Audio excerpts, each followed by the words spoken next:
السلام علیکم ورحمۃ اللہ وبرکاتہ۔ اس وقت میں آپ کے سامنے سورہ تحریم کی آیت نمبر 9 سے لے کر 12 تک کا ترجمہ لے کر حاضر ہوں، سماعت فرمائیے۔ اعوذ باللہ من الشیطان الرجیم، بسم اللہ الرحمن الرحیم۔ اے نبی صلی اللہ علیہ وسلم، کفار اور منافقین سے جہاد کرو، ان کے ساتھ سختی سے پیش آؤ، ان کا ٹھکانہ جہنم ہے اور وہ بہت برا ٹھکانہ ہے۔ اللہ کافروں کے معاملے میں نوح اور لوط کی بیویوں کو بطور مثال پیش کرتا ہے۔ وہ ہمارے دو صالح بندوں کی زوجیت میں تھیں، مگر انہوں نے اپنے شوہر سے خیانت کی اور وہ اللہ کے مقابلے میں ان کے کچھ بھی کام نہ آ سکے۔ دونوں سے کہہ دیا گیا کہ جاؤ، آگ میں جانے والوں کے ساتھ تم بھی چلی جاؤ۔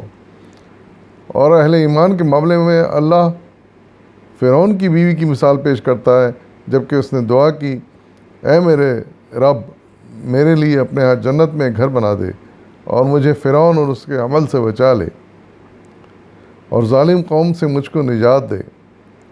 اور عمران کی بیٹی کی مثال دیتا ہے، جس نے اپنی شرمگاہ کی حفاظت کی تھی، پھر ہم نے اس کے اندر اپنی طرف سے روح پھونک دی تھی، اور اس نے اپنے رب کے ارشادات اور اس کی کتابوں کی تصدیق کی، اور وہ اطاعت گزار لوگوں میں سے تھی۔ صدق اللہ العظیم۔ ان آیت میں پہلے تو اللہ تعالیٰ نبی صلی اللہ علیہ وسلم سے مخاطب ہیں اور ارشاد فرما رہے ہیں کہ ان کفار اور منافقین سے جہاد کرو۔ حضور صلی اللہ علیہ وسلم جہاد جاری رکھے ہوئے تھے، ان کو مزید حوصلہ افزائی کی جا رہی ہے کہ ان کے خلاف یہ جہاد جاری رکھو اور ان کے ساتھ سختی سے پیش آؤ۔ یہ مطلب اس قابل نہیں ہے کہ ان کے ساتھ نرمی کرو، ان کو معاف کر دو، ان کی ہر بات سن لو، ہرگز یہ اس قابل نہیں ہے۔ ان کے ساتھ سختی سے پیش آؤ، اور اس لیے کہ ان کا آخرت میں بھی، دنیا میں بھی ذلیل و خوار ہوں گے یہ، اور آخرت میں بھی ان کا ٹھکانہ جہنم ہے، اور وہ بہت بڑا ٹھکانہ ہے۔ تو دوسرے الفاظ میں یہ اس لائق نہیں ہے کہ ان کے ساتھ کوئی رعایت یا مروت کیا جائے۔ پھر آگے اللہ تعالیٰ کافروں کے معاملے میں جو بہت کفر پہ جمے ہوئی قومیں تھیں، بالکل آپے سے باہر قومیں تھیں، وہ قوم تھی تاریخ میں حضرت نوح اور حضرت لوط کی۔ یہاں پر ان کی بیویوں کی مثال دی جا رہی ہے، یعنی اندازہ لگائیے کہ یہ نبی تھے، حضرت نوح بھی حضرت لوط بھی اللہ کے نبی تھے یہ، اس کے باوجود ان کی بیویاں ایمان نہ لا سکیں اور راہ راست پر نہ آ سکیں۔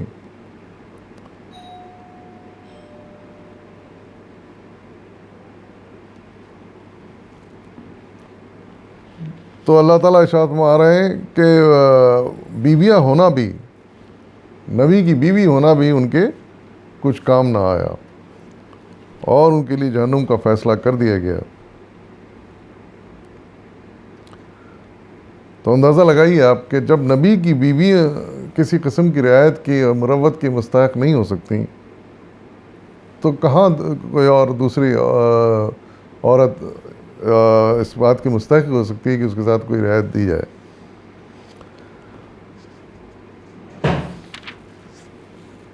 بالکل اسی طریقے سے اللہ تعالیٰ کچھ مومن خواتین کی مثال پیش کر رہے ہیں،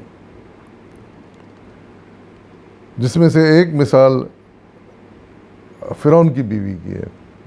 اندازہ لگائیے کہ آپ فرعون کس قدر کٹر کافر تھا، کس قدر بڑا مجرم تھا، لیکن حیرت کی بات یہ ہے کہ اس کی بیوی جو تھیں زوجہ، وہ مومن بن گئی تھیں، ایمان لے آئی تھیں، اور کبھی بھی انہوں نے کسی برے کام میں فرعون کا ساتھ نہیں دیا۔ اور ہمیشہ یہ دعا کی کہ اے رب میرے لیے جنت میں گھر بنا دے، یعنی اور مجھے فرعون اس کے عمل سے بچا لے، یعنی بالکل اپنے آپ کو اس سے مبرہ قرار دیا گیا ہے کہ میں اس نالائق آدمی کے ساتھ بالکل نہیں ہوں، اس کے برے کاموں میں شامل نہیں ہوں۔ اور پھر دعا کرتی تھیں آپ کے جو ہے نا مجھے تو ہی بچا سکتا ہے اس برے عمل سے، اور مجھے ظالم قوم سے نجات بھی تو ہی دے سکتا ہے۔ یعنی پوری قوم ظالم ہو گئی تھی، اس کے ساتھ چل رہی تھی، فرعون کے تحت آ گئی تھی، اس کے کہے پر چل رہی تھی، تو آپ نے کہا کہ مجھے اس قوم سے بچا لے، مجھے اس فرعون سے بچا لے، اس کے برے عمل سے بچا لے۔ یہ حال تھا ایک انتہائی دنیا کے انتہائی برے شخص کی بیوی کا۔ ایسی مثالیں بھی ہیں جو ہوئی ہیں اور اللہ تعالیٰ نے یہاں پیش کی ہیں۔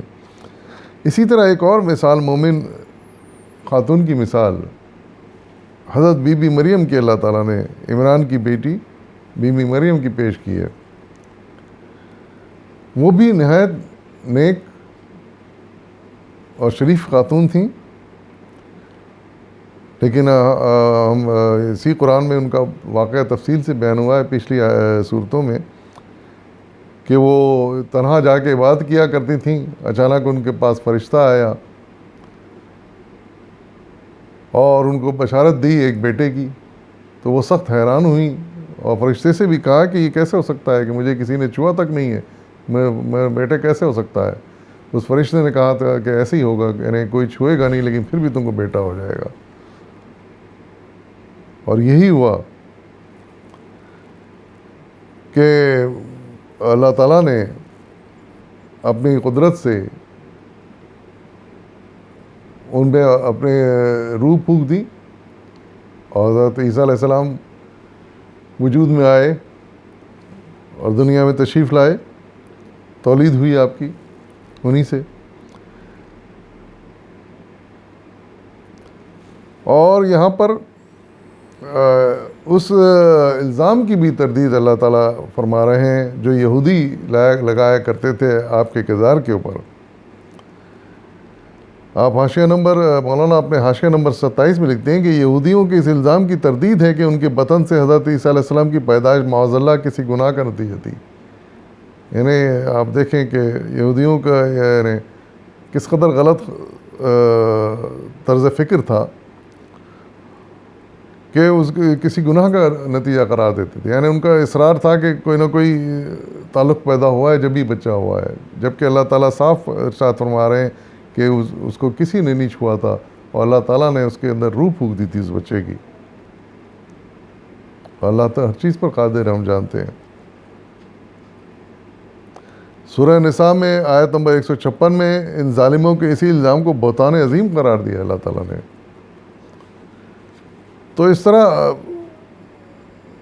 یہ دو مثالیں بھی بڑی اہم ہیں نیک خواتین کی، اور اس سے پہلے دو خواتین کی مثال دی گئی جو بری تھیں، ان کے شوہر بڑے نیک اور نبی تھے بلکہ۔ تو یہ توضیحات ہیں، اور اس مثال سے اندازہ ہوتا ہے کہ رشتہ داری کیسی بھی ہو وہ کسی کام نہیں آ سکتی۔ انسان کو اپنے اعمال خود سدھارنے کی ضرورت ہوتی ہے، اور تبھی انسان پھر جہنم کی آگ سے بچ سکتا ہے۔ اللہ تعالی ہم سب کو اس بات کی توفیق عطا فرمائے۔ وآخر دعوانا الحمدللہ رب العالمین۔